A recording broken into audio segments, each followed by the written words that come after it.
We're in a storage room looking at some works in the Art Bridges Foundation collection, and we're standing in front of 4 large paintings that together constitute a work by Mel Chin called Revisitation.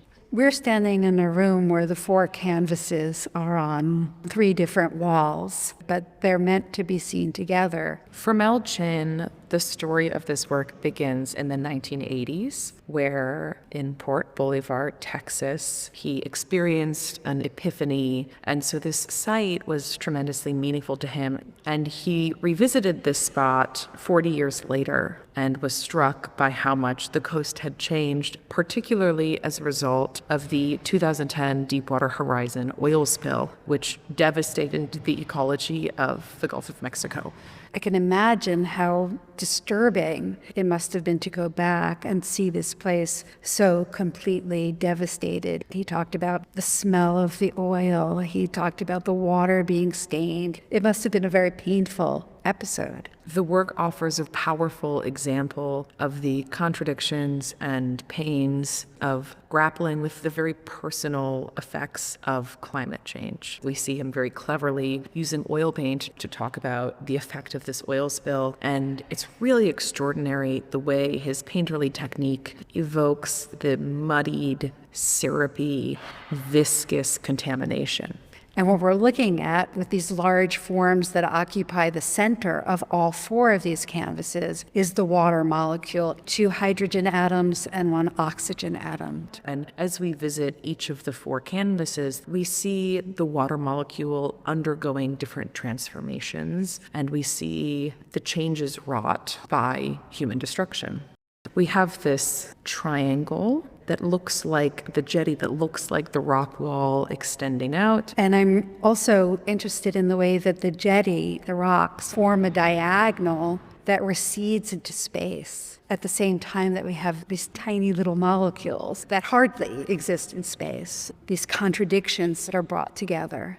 Mel Chin has addressed that some of the inspiration for this piece is the tradition of Rajasthani Tantric paintings that are created as devotional aids, made in a meditative act, and then hung in a certain spot of the home or carried throughout the house, again to aid in meditation. And I think that's a fascinating framework through which we can consider this piece. So we know Mel Chin displayed this while still working on it, revisiting the canvas over and over in the same way that we might revisit an object or a photograph or something that holds memory as we revisit the memory. And so more than a representation of a place, this, I think, is a canvas that invites us to revisit.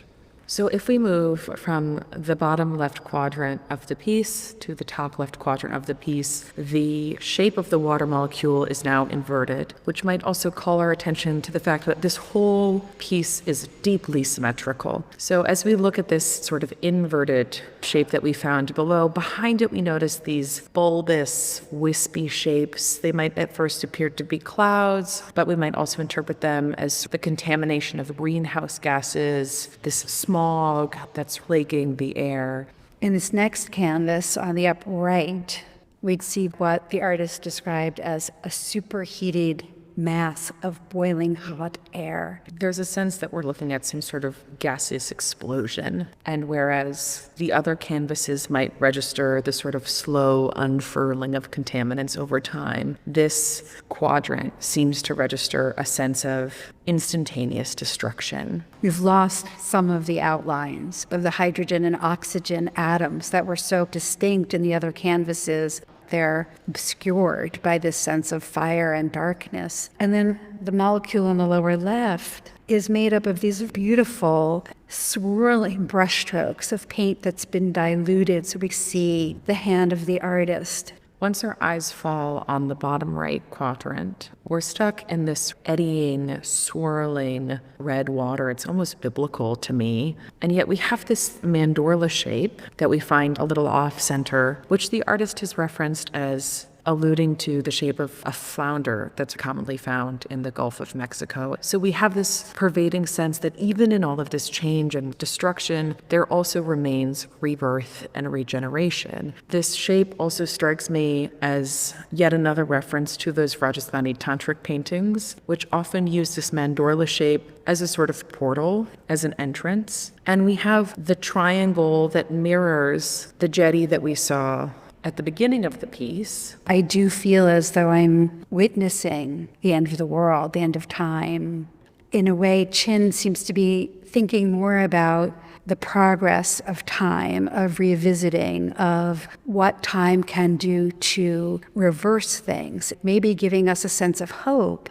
And I think so often art that deals with climate disasters, that deals with pollution, that deals with oil spills, that deals with climate change broadly, feels debilitating in the way it presents the bleak reality of the situation. And I think here, with this interplay between abstraction and figuration, with the symbolic use of the shape of the water molecule, with this hypnotic patterning of brush strokes, Chin offers us our personal portal to contemplate this unfathomable change. And I think at the end of the day, when I revisit this canvas, it strikes me that the only law here is change.